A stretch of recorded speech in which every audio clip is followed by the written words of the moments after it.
Assalamualaikum warahmatullahi wabarakatuh.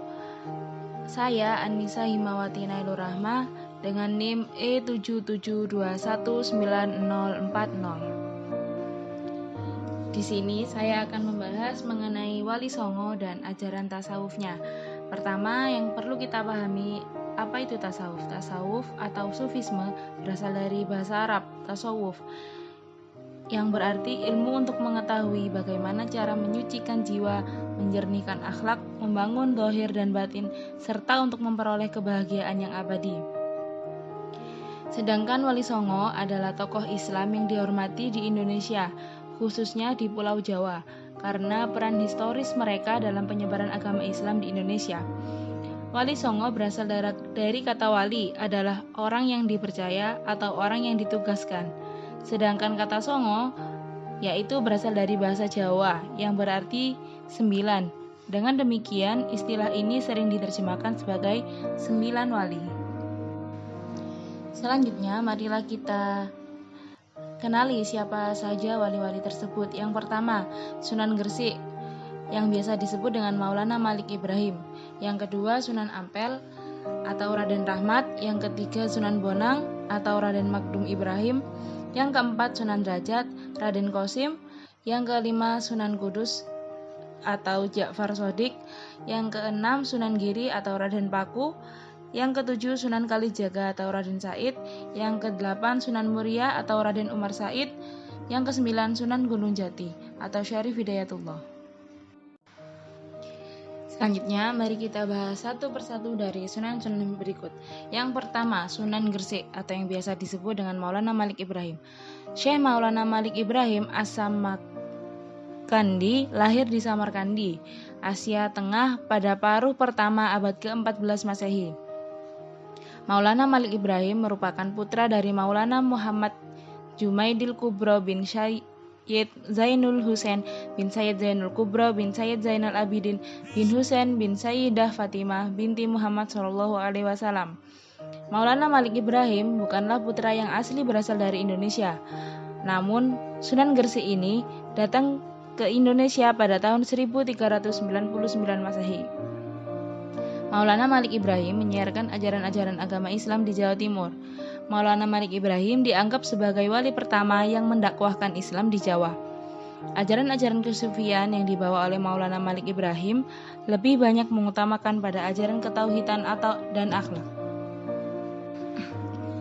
Yang kedua, Sunan Ampel atau yang biasa disebut dengan Raden Rahmat. Sunan Ampel lahir pada tahun 1401 Masehi di Campa. Sunan Ampel dibesarkan di luar Jawa. Sunan Ampel atau Raden Rahmat ini mulai menetap di Jawa pada tahun 1431 Masehi.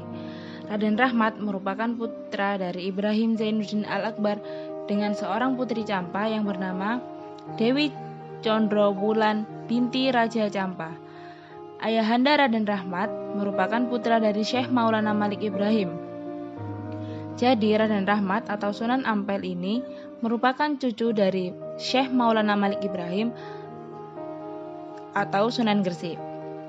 Selanjutnya, Raden Rahmat menikah dengan anak Adipati Arya Teja dari Tuban. Sunan Ampel terkenal dengan sifat zuhud dan ketakwaannya kepada Allah. Gambaran amal rohani dari Sunan Ampel ini adalah ora dahar ora guling atau anyegang ing hawa atau ora sare ing wengine atau ngibadah maring pangeran atau fardu sunat tan katingal atau sarwa nyegah haram makruh atau tawajuhe mugi ing Allah yang artinya tidak makan, tidak tidur. Kemudian mencegah hawa nafsu atau tidak tidur malam untuk beribadah kepada Tuhan. Kemudian fardu dan sunnah tidak ketinggalan, serta mencegah yang haram maupun yang makruh. Tawajuh memuji Tuhan. Raden Rahmat atau Sunan Ampel wafat pada tahun 1481 Masehi dan dimakamkan di Ampel, Surabaya, Jawa Timur. Yang ketiga, Sunan Bonang atau yang biasa disebut dengan Raden Magdum Ibrahim. Sunan Bonang yang memiliki nama asli Magdum Ibrahim lahir pada tahun 1449 Masehi. Raden Maghdum Ibrahim atau Sunan Bonang merupakan putra dari Raden Rahmat atau Sunan Ampel. Pokok-pokok ajaran dari Raden Maghdum Ibrahim adalah memuat wejangan yang didahului dengan basmalah, hamdalah, dan sholawat. Dalam bidang tasawuf, Raden Maghdum Ibrahim mengajarkan tentang ihsan, suatu kenikmatan hidup yang dicapai dan dirasakan lewat hidup yang tawadhu. Ibadah yang khusyuk kepada Allah melalui kesungguhan dan kecintaannya kepada Allah Subhanahu wa taala. Yang keempat, Sunan Derajat atau Raden Qasim. Sunan Derajat diperkirakan lahir pada tahun 1470 Masehi. Nama kecilnya adalah Raden Qasim. Kemudian mendapat gelar Raden Syarifuddin. Dia adalah putra dari Sunan Ampel dan bersaudara dengan Sunan Bonang. Ia diberi gelar Sunan Mayang Madu oleh Raden Patah pada tahun Saka 1442 Masehi. Makam Sunan Derajat dapat ditempuh dari Surabaya maupun Tuban lewat Jalan Raya Pos. Sunan Derajat memiliki ajaran isi filosofi 7 saptangga, di antaranya lain sebagai berikut. Yang pertama, memangun reseptia sing sasoma, yang berartikan bahwa selalu membuat hati orang lain menjadi senang. Yang kedua, jroning suku kudu eling lan waspada, yang memiliki arti yang mendalam, yaitu meskipun dalam suasana bahagia sukacita, Anda harus selalu tetap waspada dan ingat. Yang ketiga, Laksmi taning subrata tan nyipo marang pringabiang lampah, memiliki makna setiap cita-cita yang luhur memiliki rintangan. Setiap perjalanan dilakukan tanpa peduli terhadap segala rintangan tersebut. Yang keempat, memperhardaning pancadriya, berarti setiap manusia harus mampu menahan nafsu. Yang kelima, heneng, hening, henung, memiliki makna kita perlu berdiam diri untuk bisa mendapatkan keheningan, dan dalam keadaan hening tersebut kita akan mencapai cita-cita kita.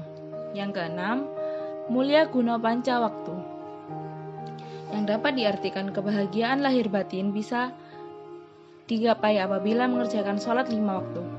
Yang ketujuh dan yang terakhir, menahana teken marang wong kang tuwa, menahana mangan marang wong kang luwe, menahanan busana marang wong kang wuda, menahana ngiyup marang wong kang kodanan.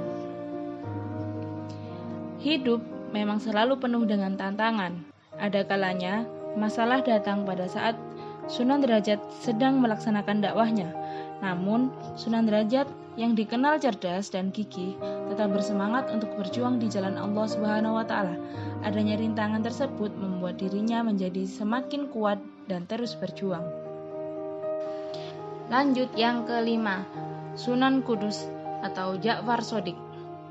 Sunan Kudus atau dengan nama Sayyid Ja'far Shodiq Az-Zamaktan lahir di Palestina pada tanggal 9 September 1400 Masehi atau 808 Hijriah. Sunan Kudus merupakan anak dari Raden Utsman Haji yang merupakan seorang panglima perang Kesultanan Deman Bintoro. Sejak kecil, Sunan Kudus mempelajari agama Islam melalui ayahnya sendiri dan juga pada Kiai Telingsing. Hingga pertemuannya dengan Sunan Ampel kala itu, Kiai Telingsing sendiri merupakan seorang ulama dari Cina yang sengaja datang ke Jawa bersama Panglima Besar Cheng Ho. Ajaran beliau melalui pendekatan-pendekatan kepada masyarakat saat itu melalui tembang, wayang, dan seni kebudayaan lainnya. Dalam mengajarkan atau melakukan dakwah, Sunan Kudus sangat berhati-hati karena memang masyarakat pada waktu itu masih kuat dalam menganut agama Hindu dan Buddha. Berikut adalah ajaran dari Sunan Kudus. Yang pertama, toleransi. Seperti contoh, Sunan Kudus memiliki permintaan yang diberikan kepada masyarakat agar tidak menyembelih sapi pada saat Idul Adha. Hal ini dikarenakan binatang sapi sangat dihormati oleh masyarakat Hindu dan Buddha pada waktu itu. Sebagai gantinya, mereka dapat menyembelih kerbau, sehingga hewan kerbau adalah hewan kurban pada saat itu. Sikap toleransi yang dicetuskan pun menjadi kunci agar masyarakat sesama Muslim bisa hidup rukun berdampingan dengan sesamanya dan golongan lain yang berbeda. Yang kedua, Gus Jinggang Sunan Kudus meninggalkan ajaran Gus Jinggang yang mengajarkan bagaimana hidup di akhirat dan di dunia. Ajaran ini selalu disampaikan kepada semua santrinya di sekitar kota Kudus dan sekitarnya. Gus Jinggang adalah kependekan dari bagus, ngaji, dan dagang. Gus berarti bagus akhlaknya, Ji yang berarti rajin mengaji, dan Gang yang berarti berdagang. Maksud dari Sunan Kudus adalah selain mementingkan duniawi, harus diimbangi dengan kehidupan untuk akhirat, sebagaimana yang tersirat dalam ajaran Gus Jinggang tersebut. Yang keenam, Sunan Giri, atau yang biasa disebut dengan Raden Paku. Nama asli dari Sunan Giri adalah Raden Paku. Selain Raden Paku, beliau juga memiliki sederet nama lainnya yang melekat, salah satunya yaitu Joko Samudro. Setelah beliau tumbuh besar di pesantren Sunan Ampel, kemudian Raden Paku diberikan nama Maulana Ainul Yakin. Nama tersebut diberikan karena kecerdasan yang dimilikinya. Sunan Giri dalam melakukan dakwah Islam di tengah-tengah masyarakat lebih menekankan pada pendidikan. Ia merupakan salah satu wali yang mengembangkan sistem pesantren yang pada kemudian hari diikuti hampir oleh seluruh lapisan masyarakat Indonesia. Dalam menyampaikan dakwah Islam, Sunan Giri senantiasa menyampaikan dengan cara-cara yang lunak, dengan mengikuti ajaran Islam yang diterimanya sebagai kewajaran. Lanjut yang ketujuh, Sunan Kalijaga atau Raden Said. Sunan Kalijaga lahir pada tahun 1450 di Tuban dan wafat pada tahun 1550 di Demak. Nama aslinya adalah Raden Sahid. Kemudian, beliau adalah putra Raden Sahur Putra Temanggung Wilatika Adipati Tuban. Beliau adalah anak yang sangat patuh terhadap orang tua dan agamanya, akan tetapi saat itu ia melihat ketidakseimbangan pada rakyatnya, sehingga dia mencari makanan di gudang dan dibagikan ke masyarakatnya. Kemudian ayahnya mengetahui hal itu dan akhirnya ia diusir dari kediamannya. Tak lama ia menjadi pengembara dan bertemu oleh seseorang berjubah putih, yaitu Sunan Bonang. Lalu Raden Said diangkat menjadi murid yang kemudian disuruh menunggui tongkatnya di depan kali sampai berbulan-bulan hingga seluruh tubuhnya berlumut. Maka Raden Said disebut dengan Sunan Kalijaga. Sunan Kalijaga menggunakan kesenian dalam rangka penyebaran Islam, antara lain dengan wayang, sastra, dan berbagai kesenian lainnya.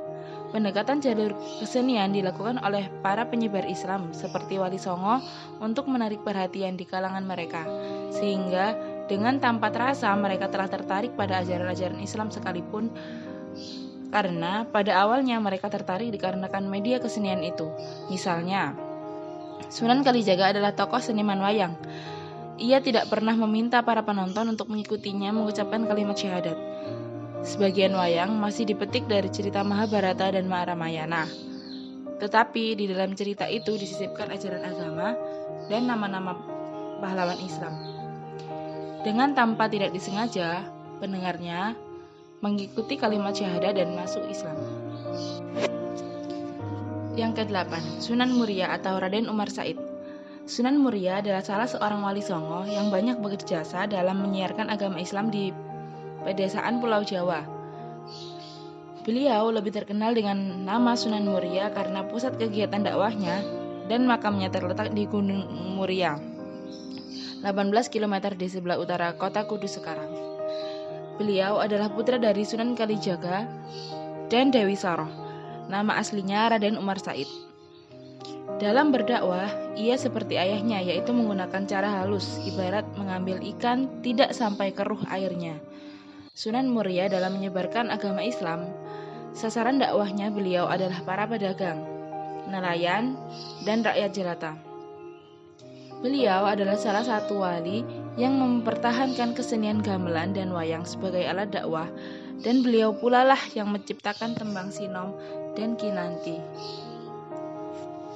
Yang terakhir, Sunan Gunung Jati atau Syarif Hidayatullah. Sunan Gunung Jati merupakan keturunan Karaton Pajajaran melalui Nyai Rara Santang. Salah seorang dari Wali Songo yang banyak berjasa dalam menyebarkan Islam di Pulau Jawa, terutama di daerah Jawa Barat, juga pendiri Kesultanan Cirebon, nama aslinya Syarif Hidayatullah. Dialah pendiri dinasti Raja-Raja Cirebon dan kemudian juga di Banten. Sunan Gunung Jati adalah cucu Raja Pajajaran yaitu Prabu Siliwangi.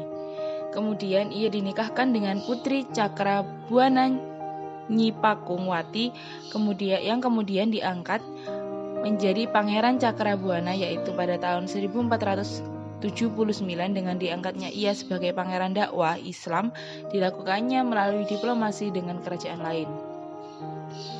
Setelah Cirebon resmi berdiri sebagai sebuah kerajaan Islam yang bebas dari kekuasaan Pajajaran, Sunan Gunung Jati berusaha mempengaruhi kerajaan yang belum menganut agama Islam. Dari Cirebon, ia mengembangkan agama Islam ke daerah-daerah lain di Jawa Barat seperti Majalengka, Kuningan, Kawali, atau Galuh, Sunda Kelapa, dan Banten. Dapat kita tarik kesimpulan dari beberapa sunan di atas adalah setiap para wali memiliki caranya masing-masing untuk menyebarkan ajaran tasawufnya, yang tentunya dengan niat baik untuk menyebarkan Islam. Sekian sedikit presentasi dari saya. Mudah-mudahan bermanfaat. Terima kasih. Wassalamualaikum warahmatullahi wabarakatuh.